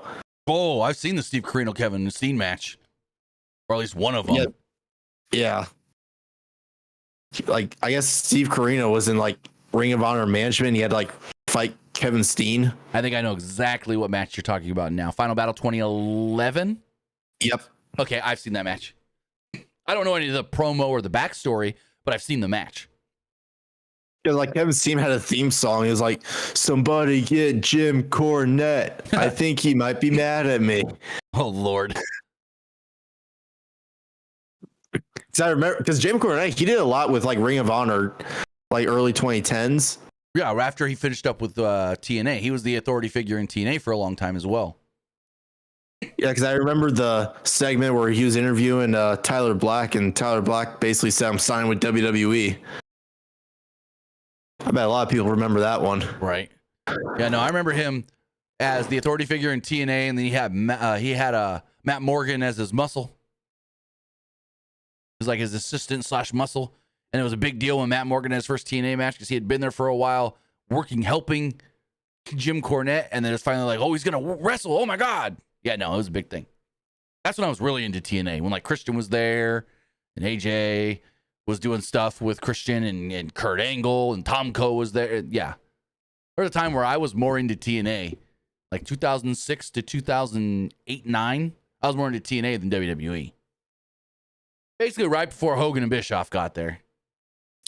I really didn't get into TNA once like El Patron got there. Oh, that's 18, 19? That was like, no, that was 2016, 2017 when Del Rio. That's when like Del Rio got released by WWE for like the last time. It was the last time. Well, no. When did he come back? Because remember he came back to WWE and did the open challenge with John Cena for the U.S. title. Then after that, he got released again. That's where he worked. That's where he was working TNA or Impact. You're right. When it was just Impact. Yeah. See, I already kind of like fell off on that. They got fired from Impact because he refused to work the WrestleCon pay-per-view when they did like Impact versus Lucha Underground, because it was supposed to be, because that main event of the show was supposed to be Austin Aries, Rey Fenix versus El Patron and Penta. Yeah. And Del Rio didn't want to work it, so he got fired. And then they instead made a triple threat of Aries, Penta, and Phoenix. Penta won. They did that triple threat again at Impact pay-per-view, and Penta won the Impact World title. Crazy stuff. I vaguely remember some of that. I remember Penta winning the title, yeah, but being the champion. I remember Austin Aries being the champion and having a good title match with John Morrison. Yeah. Oh, I remember that because he like final at Bound for Glory, he walked out flipping off Don Callis. Yep, exactly. And I never understood. Like he lost and like no, he did that. Lost and no sold it or whatever. No, like he lost, and right when like the bell rang, he backed like it was nothing. Yeah, that's what I mean. Yeah. Wild times. Now no one will work with Austin Aries. What was the whole like history with that? I know he said in an interview. Yeah, I don't remember. It's kind of like they win in one year and right out the other. So I think it was like, is him basically saying, "Yeah, I'm done with Impact. My contract is up." That was when he was doing the belt collector gimmick too, and he had a bunch of different championships. No, that was like while he was like on his way out, all of his belts were gone. The only one he had left was Impact. When he was. I meant like when he was in TNA, he was doing the belt collector gimmick. Yeah. Yeah. I know he went to Ring of Honor for a little bit, and people thought he was going to get like the television title, but he didn't. And that was a man that WWE wanted to put as like the face of their cruiserweight division at one point. Him and Pac at WrestleMania 33 had a pretty good pre-show match. Yeah, like I wonder if he was actually originally going to be planned to win the cruiserweight title. Well, no, he won it, didn't he? No, he lost. All the matches he had with Pac, he lost. I could have swore he had the title. I could be wrong. I'm gonna look. No, he never had the title. Let's see. You're probably right. Your brain's better than mine. Oh yeah, no, he never won the belt. Like, didn't he ask for his release by WWE? That I don't remember. I can look that up though. I'm pretty sure he did because I think he just didn't want to be in the cruiserweight division. No. Austin Aries confirmed in the 2019 interview that he did not ask for his release and was let go from his contract as WWE writing staff, quote, didn't have anything for him. He was released on July 7th, 2017. I guess they just didn't have anything for him after the PAC stuff. I had always heard he was hard to work with. That was true. I think it was like due to creative differences. So, yeah. Anyways, Raw. And then some, I think there's another rumor of like injury prone as well. No, I wouldn't say that. I know in NXT he was hurt a lot. Somewhat, yeah. All right, let's get back to Raw. As far as Raw does go, we had a non-title match. Intercontinental Champion Braun Breaker versus Dominic Mysterio. Braun was firmly in control until one distraction too many allowed Dom to hit a springboard send time. Another distraction allowed Dom to hit a 619. Dom set up for a frog splash, but Braun hit a Frankensteiner. The crowd started barking for Braun Breaker. Also, I didn't mention this match in about 3 minutes. Braun then set up for a spear, but was yanked out of the ring by Balor and Carlito to cause a DQ. Judgment Day then put the boots to Braun after the match. Balor went for a chair, so Braun tossed Dom from the ring and speared Carlito. Balor tried to attack from behind. Braun caught him and got in his face. Balor then snuck out of the ring. They're just building up challenger after challenger for this guy. Penta, AJ, Finn. Who else? We're going to get a goddamn 5-way, 4-way at WrestleMania or something? Ladder match. That'd be pretty cool. I wouldn't hate it. Especially if you got Finn in there, you got Penta in there, you got AJ in there, ladder match. I don't know how much AJ's going to be doing jumping off ladders anymore, but still. I think AJ's probably going to work with Logan Paul. I mean, but they've teased him wanting to go. I mean, they teased him and Braun Breaker, unless you throw Logan Paul in the mix for the IC title, and that if it's a ladder match. Oh man, I don't want Logan Paul winning this. I wouldn't say he wins it, but I feel like if he was in it, there's a good chance he might win, and I don't want him to win. I don't know about that, but I feel like if Logan Paul's in a ladder match, we're guaranteed a cool high spot. I think Penta should win. Did you see in the Michael Cole interview where he talked about how everyone tried to keep talking him out of doing the spot at the Royal Rumble where he jumps from the apron to the announce table? Who? Logan Penta? Paul. No, Logan Paul. When he did that spot where LA Knight pushes him, and I think it was LA Knight. No, it wasn't LA Knight. It was somebody else. May have been LA Knight. Anyways, he gets pushed off the apron and he jumps from the announce table, from the apron to the announce table. He's like, people kept coming up to me all day going, you shouldn't do it. Can you really do it? You think you can do it? So what he did was he practiced it beforehand where there was a ring backstage to warm up and stuff. So he would get on the apron. He's got the video or the footage of this in his vlog. And they set up a big, huge crash pad about the height, maybe a little higher than the announce table. And he was having to jump from the ring onto the crash pad. And he kept having to do it over and over till he got it perfect. He's like, I know I could do it. He's like, I did the long jump in high school. It was like a 9-foot jump. So he's like, yeah. People kept coming up to me. He's like, Shane Helms was like, I don't think you should do it. He's like, but I was able to do it. We got a recap of Cody and The Rock from SmackDown. Then had a cool video hyping up WrestleMania next year in New Orleans. So it's the logo and everything, WrestleMania 42. It's an okay logo. I've got my gripes with it, but that's just me being a designer myself. A couple things where I'm like, why is that part of the text that says New Orleans a little anyways. They've also gone away from the Roman numerals, as we've seen since, I don't think 39. I'm trying to think. Hold on. I'm going to pull up all the WrestleMania logos really fast. I want to say,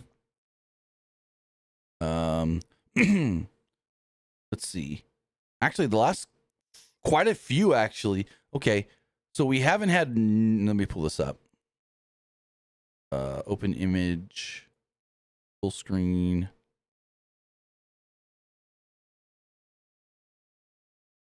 If we look at all the Mania logos, I'm going to pull this up on the screen.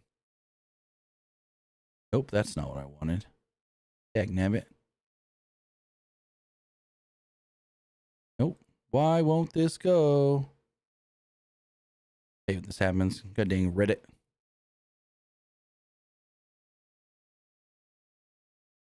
Here we go. Now I got it. No, I don't want to make a Pinterest account. What the fuck? I just want to download the image. No. Oh, fuck you. Sometimes Google will be a little annoying. Here we go. All right. Let's look at this. Okay. So we see here, just pull this up on a random Instagram account. So back in the day, you had like WrestleMania and then the 2, and then they started going Roman numerals for a long time till about, 99. And they had WrestleMania 2000, X7, X8, and they went back to the Roman numerals for a couple of years. They flip-flopped a lot. But then since WrestleMania 30 was the last year to use numerals. And that was just WrestleMania logo. But now they've gotten, last year they did numerals. It was XL.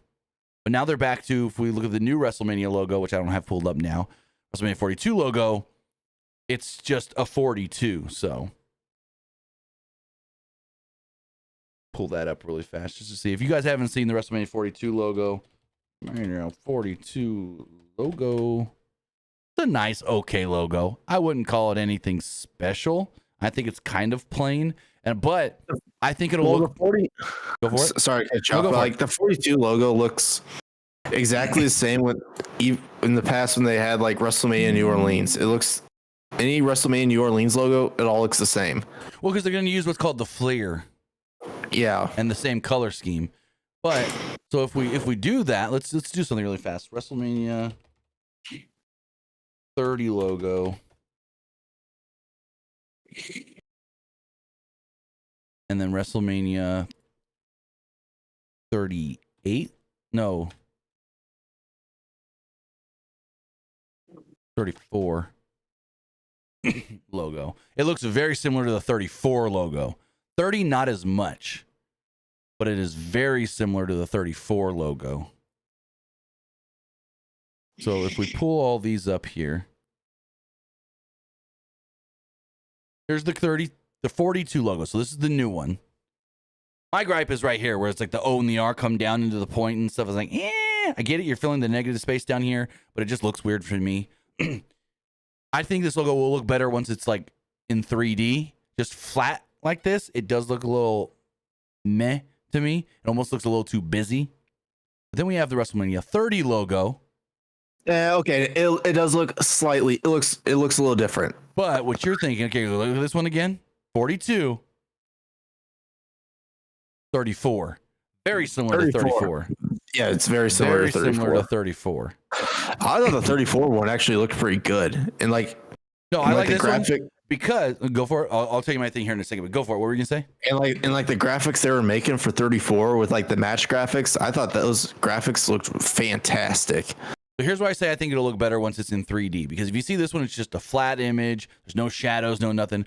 The 34 logo, you see like the shadows. You see the depth in the logo. You got the shadow coming off of this onto the back of the flare that then comes over. You know what I'm saying? So there was depth in this logo. So it didn't look just like a flat image with a lot going on. At least there was depth to it. This one, again, it looks like a flat image where, in my opinion, the outer stroke is just a little too thick for my liking. And yeah, it just looks weird right here, the way they've given this to us so far in 2D. So hopefully, once it's either in 3D or just you add some depth to it in the way it's designed, it looks a little better. But that's just my opinion. I haven't really seen any people like super high or super negative on it. Everyone's just like, oh, it's another New Orleans logo. Like you kind of, basically like you said. That's what I've seen most people kind of say. I feel like New Orleans always gets a WrestleMania like once every like 4 or 5 years. Well, let's see. So we had 30. and then 31, 32. So we had 30, and then there was 31, 32, 33, and then 34. So after 4 years, we got another one. So then we had 34, 35, 36, 37, 38, 39, 40, 41, 42. No, it'll be 8 years between the last one and this one. Still, though, I feel like they always get a Mania. I don't know. I mean, Dallas got a couple quick Manias. I think it feels like it because the last two were so close. Same with Dallas. Dallas got Mania, what was that, 32 and then 38. So that was 6 years. I'm waiting for them to go to Indy. That's what I'm waiting for. According to Dave Meltzer, it ain't gonna be till like 2030 something. Jesus He Christ. said he said they're getting Rumble, SummerSlam, and Mania, but they're going to be spread out over time, not consecutive years.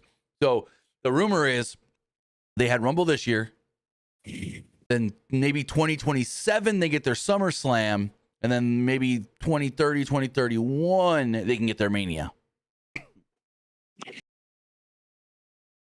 But they don't want to, because here's the thing, you don't want to bring a huge event like that to the same market too many years in a row, because it's like, oh, well, I went and spent $3,000 over the weekend a year ago. I don't got that money again. So you want to give that market a couple years to build up their bank account again, kind of, you know what I mean? I get what you're saying, but like a big event like that, you're gonna have people like traveling like all across the country. No doubt, but still, you don't want to oversaturate a market. You don't want to be AEW going to Chicago too much or Austin, Texas too much.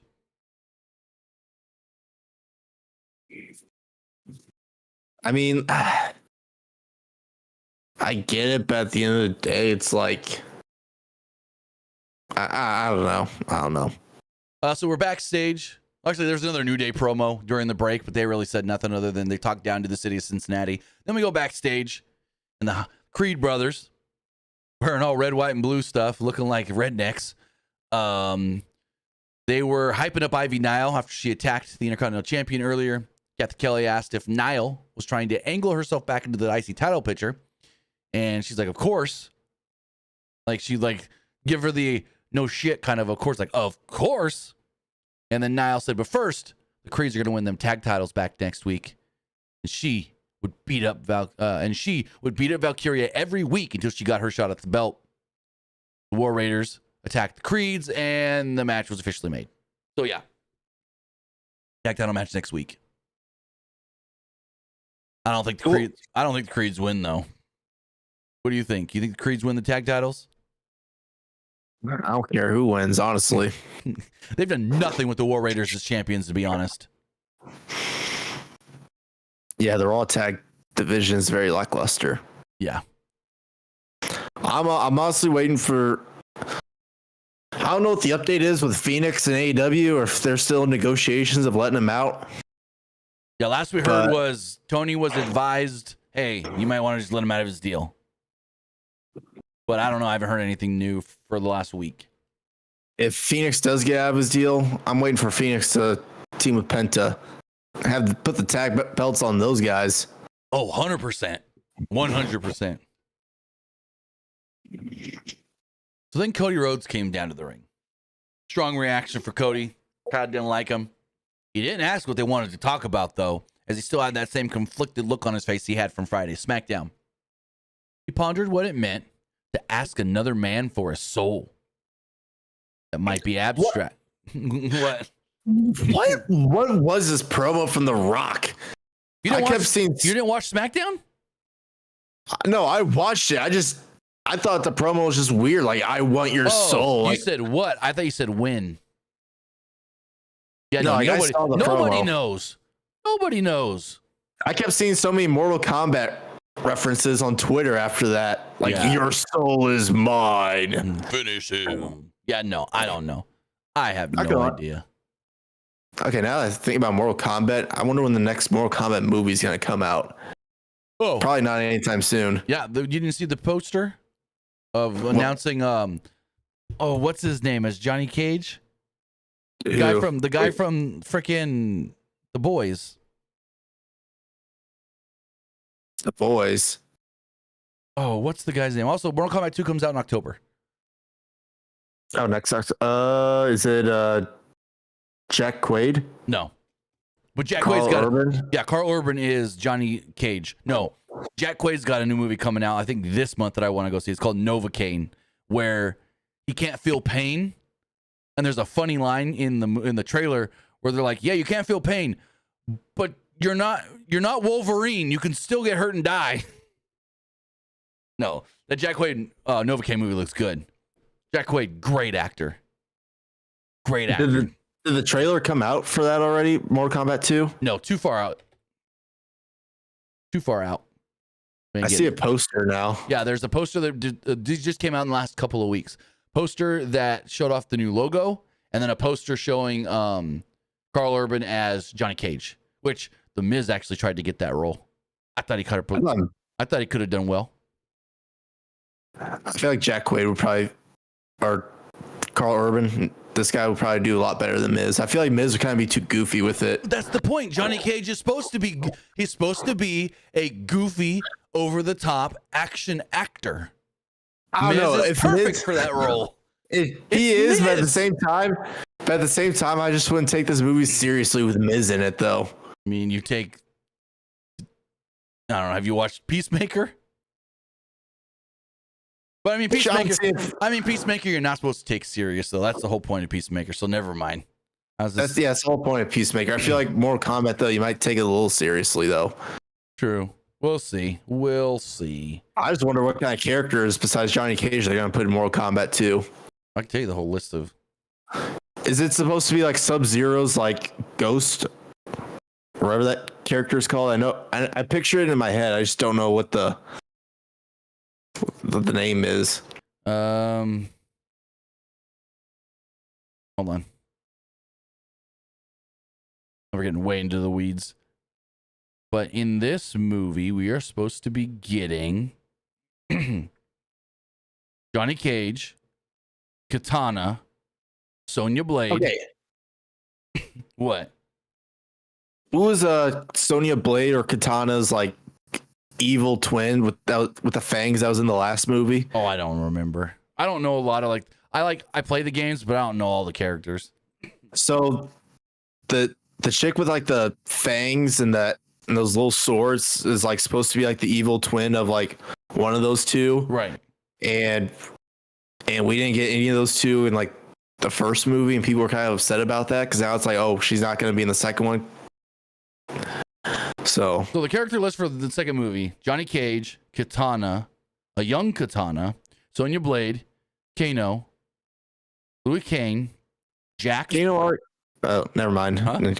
Continue. Jackson Jax Briggs, Jade, Quan Chi, Shang Tsung, Lord Raiden, Noob Sabat, Scorpion, Shao Kahn, King Jared, Queen Sindel, Kung Lao, and Baraka. That's what's listed as the cast list on the what's it called? Wikipedia page. Melina, that's what it is. Melina is who you're thinking of. Yeah, was someone say that in one of the chats? Yeah, because I was about to say like, Jacob and Daniel.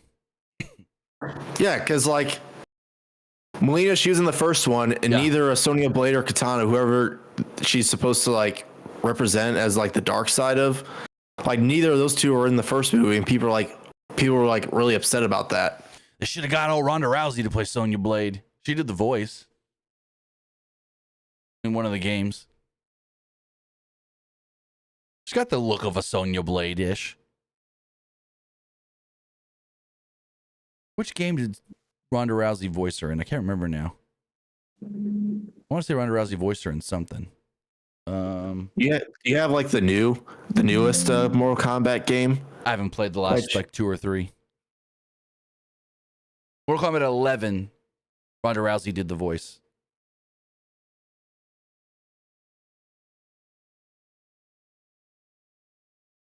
But yeah, no, I haven't played the last like 2 or 3, to be honest.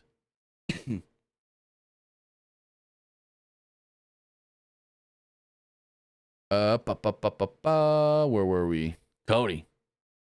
Cody's out there. And he was incredibly blessed. He was not a team of one. And this decision would not just affect him alone.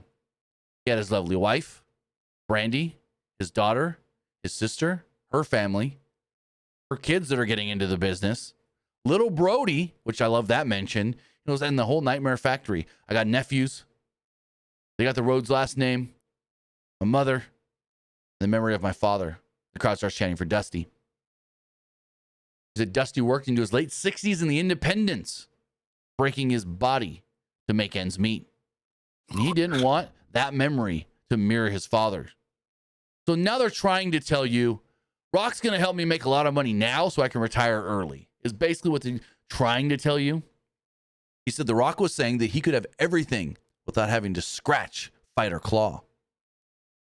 Out with then comes Seth Rollins. And the first thing I said when Seth music hits, I just thought to myself, Seth's going to come out here and say, what the hell? We fought this guy last year and now you're going to work with him. And that's exactly what Seth said. He said this was the first time that they were in the ring together in nearly a year since WrestleMania 40. He would love for this to be a moment of celebration, but Rollins wanted to congratulate him and tell him that he couldn't wait to face him at WrestleMania after he won the Elimination Chamber. But that's not why he's here. Rollins asked Cody, why the hell were you even thinking about this? They stood side by side 1 year ago against the Bloodline, against The Rock, and now The Rock was back asking for you to be his champion? The fact that Rhodes didn't just slap him across the face right there and tell him no was a slap in Rollins' face. Rollins told him not to make this regret, and that would be such a sacrifice. Rollins wondered if being champion was becoming, well, a little bit too much and a burden to Cody. Rhodes says that he wished that this conversation would go differently. He wanted to show gratitude, but Rollins was being awfully judgmental. Rock showed up to ask Rhodes for his soul, but Rock wouldn't ask Rollins for his because it may already have been compromised. Rhodes knows who Rollins was.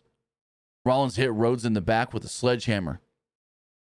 He turned on the Shield and saddled up with the Authority, running people like Rhodes out of the WWE. Rhodes also knew that Rollins was his Shield at WrestleMania 40. Rollins was his partner and his brother. With one leg and a scramble back, Rollins helped him gain his family's biggest dream and was the MVP of WrestleMania 40. Rollins said that he wasn't here to judge. He wanted to protect Cody from making the same mistake he did back in the day. Rollins has been filled with hate. The hate was pointed in the direction of Roman Reigns and CM Punk. Rollins didn't want to hate Rhodes, but Rhodes was a grown man and could do whatever he really wanted. Rollins says that I plan on winning the Elimination Chamber and did not want to face a soulless shell of Cody Rhodes. I want to face the man who returned to WWE and beat him at WrestleMania, the man who beat him with one arm. Rollins wasn't coming for Rhodes' soul, but his title. I thought this was freaking great. What'd you think? Oh, yeah. This promo was pretty good. Yeah, no, this was great. And it's like, fuck. How actually perfect would it be if Seth does win the chamber? 1 year after he helped Cody at Mania, gets to challenge Cody for the title at Mania. That actually is a pretty good, kind of bring it together story. Yeah. I mean, yeah, it would be, but I feel like they're already dead set on Cena versus Cody. Messi says, no, Dustin, I'm surprised. You talk about him mentioning Dustin? No, because Dustin's a grown man that can defend himself, and he's not worried about Cody taking care of him. Plus, he works for the other company, so he's not going to mention him. But yeah, no. Yeah, did you see the recent tweet recently about someone saying man, Dustin, why didn't you just go back to WWE and be with Cody? And then he said nah, I'm pretty happy with AEW. Yeah, because he's got 2 championships there, and Tony gives him a lot of free reign to do what he wants. Yeah, because in AEW he's Dustin Rhodes, the great veteran. In WWE he's gonna go there and be Cody's brother. What would you rather have? You know what I mean? He could be like the older brother, be like Cody, I know you, man. No, I get what I get what you're saying, but it's at the same time in AEW, he's his own guy. He's winning championships. He's having great matches. But then in WWE, he's literally just going to be used as Cody's brother to help Cody's storyline. I don't think they would do anything with him on his own. I get that. Well, next week, we do have 2 matches officially announced. Both are title matches with the Women's World Championship on the line. Rhea Ripley will be defending against Io Sky. And with the World Tag Team Championships on the line, the War Raiders will be defending against the Creed Brothers. And this does lead us to our 12-minute main event. Kind of short as far as main events do go on a Raw. We've been getting more like 15 to 20-minute main events, but from about 12 to 12 and a half. Naomi and Bianca attacked Morgan and Raquel before the match even starts, immediately following the in-ring introductions. They beat up Morgan around ringside, and the ref decided, you know what, let's just start this thing. Morgan was down on her hands and knees, and both baby faces were looking at her in the ring. Belair beat up Morgan until Rodriguez managed to make the save. Rodriguez then held control during a break, and Belair hit a 450 after the break for a near fall. Belair then set it for a KOD, and Rodriguez raked the eyes. Morgan tagged in and hit a double-team elevated code breaker for a near fall. Morgan went for an oblivion, but Belair caught her. Belair and Naomi then set her for a double KOD, but Dom ran the distraction. Literally, Dom's over here on the apron, jumping up like he's going to jump over the top rope to get in the ring. Ref's kind of holding down. Dom's doing a great job here with his distraction, over-the-top distraction. Rodriguez then broke up a double team. Morgan hit Naomi with an oblivion and got a near fall off of it. Belair then speared Rodriguez. Naomi then gave Morgan a jawbreaker, and Belair hit Morgan with a KOD moments later. But Rodriguez again broke up the pin. Belair and Naomi gave Morgan a double KOD, but Dom put Morgan's leg on the bottom rope to break the cover. The ref had to pretend like he didn't see it, even though he was literally looking right in that direction. Belair then went after Dom, but Rodriguez slammed her on the announce table. Naomi used a slingshot dive to wipe out Raquel. Morgan caught Naomi in a roll-up for a near fall. And when she hit this roll-up, Liv's face, her facial expression was, she was like holding her in this roll-up, and she's just like, ah! I'm like, holy shit. And this crowd at this point is losing their mind. They're loving everything going on here. Naomi hit her rear view, but Dom got up on the apron, so Naomi knocked him down out of the ring. The referee then got rid of Dom. Naomi set it for a moonsault, but Rodriguez blocked it and slammed Naomi's face against the ring post. She collapsed in the ring. Morgan crawled over to the cover and pinned her to pick up the victory. The match ends with fireworks going off as the new champs celebrate with Dom and their titles. Morgan and Rodriguez are now the first ever 3-time WWE Women's Tag Team Champions. Cole put this over big, saying that this is historic and been a great year for Liv Morgan. Won the world title, first ever crown jewel champion, now tag champions, could win the chamber, could go to Mania and win the title again.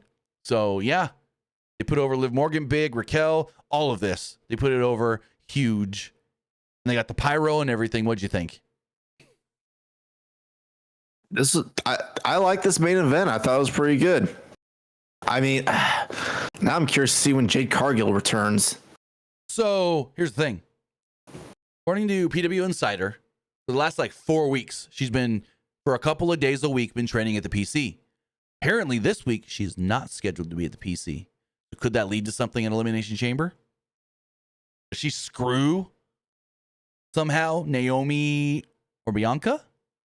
Or set something up on, or do something on SmackDown before the Chamber? So are they basically already confirming that Liv and Raquel were the ones that attacked Jade? They were not. It's probably Naomi. That's my prediction. Because if you think about it, when they watched that video that showed that Liv and Raquel were there that night, Naomi got really defensive and goes, see, it was them. It wasn't me. Everyone says it was me, but it wasn't me. They were there. So I think it's Naomi.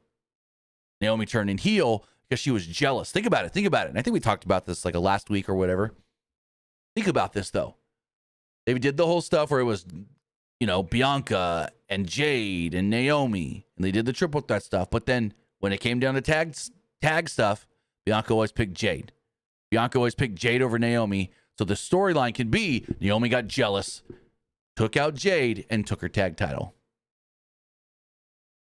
Until, well, they eventually lost them. But yeah, that's what I think is going to happen. And then we lead to like a Jade Naomi maybe Mania match.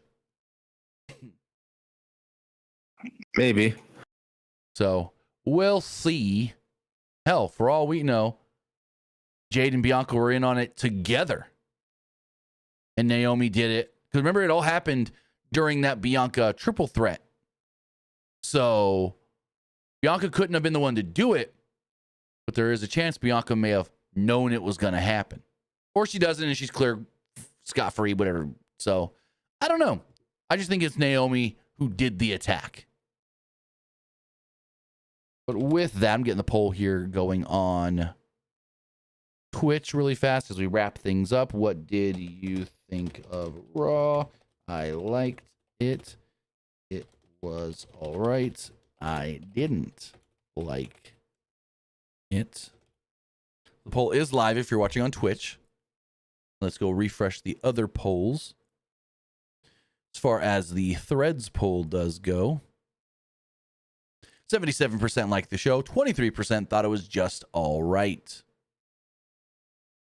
far as the Facebook community poll does go, the Facebook channel poll, whatever you want to call it, I liked it is winning. It was all right is in second, and I didn't like it in third. As far as the Twitter X poll, 77% liked the show, 14% thought it was just all right, and 8% didn't like it. Looking over at the YouTube community poll, basically kind of the same. 75% liked the show, 18% thought it was just all right, and 6% didn't like it. The live poll here, more people like to hear. 84% liked the show, 13% thought it was just all right, and 3% didn't like it. Got one person voting on Twitch, and nope, now it's 50-50. I liked it, got one vote. I didn't like it, got another vote. With that, guys, that is going to wrap everything up. I want to say thank you for joining us here. Twitch.tv/PWU Unlimited, YouTube.com/Pro Wrestling Unlimited, and podcast services all around the globe like Stitcher, Spotify, Google Pod, Apple Pod, Anchor, iHeartRadio, and so much more. With that, I will be back on Wednesday for AEW Dynamite. Luke, tell me they can find you, though. You can find me over at Twitter X at Petke_21. And you can also find me over at Twitch at Young Grasshopper Luke. With that, guys, have a great rest of your Monday, even though it's now technically Tuesday in most places. See you next time. Have a good one.